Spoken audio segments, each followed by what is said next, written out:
our faith and music does flow on and live.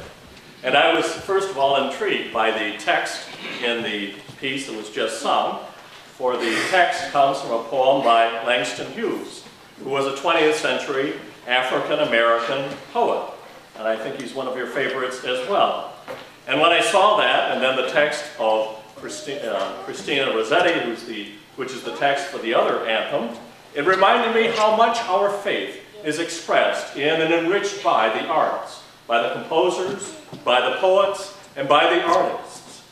Our Wednesday service every week uses the wisdom of one of the saints over the centuries, the spiritual guides, the mystics, the poets, the musicians, and each one has a distinct gift or insight, and yet they enrich the whole.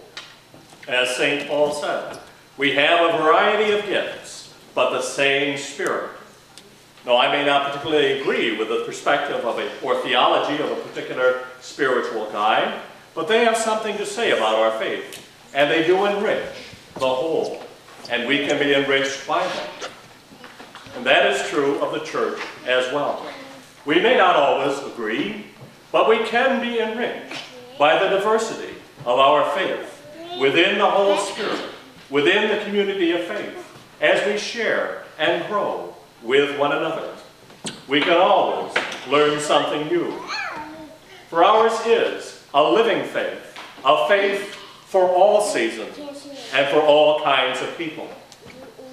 And back to the poet Langston Hughes, how is our faith expressed and enriched? By various voices. Langston Hughes was part of the Harlem Renaissance beginning in the 1920s. He spoke out of the black experience of prejudice, segregation, discrimination, and oppression, both South and North. The civil rights play of the 60s, Raisin in the Sun, is based on one of his poems. Now, it may make us rather uncomfortable to hear these voices about segregation and discrimination. We may want to put all of that in the past and forget about it. But we need to hear those voices and listen to them wherever those voices may be heard in the world about us today. And what does this have to do with Christmas?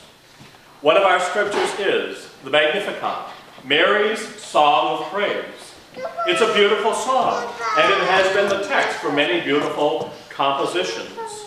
But listen also to the words.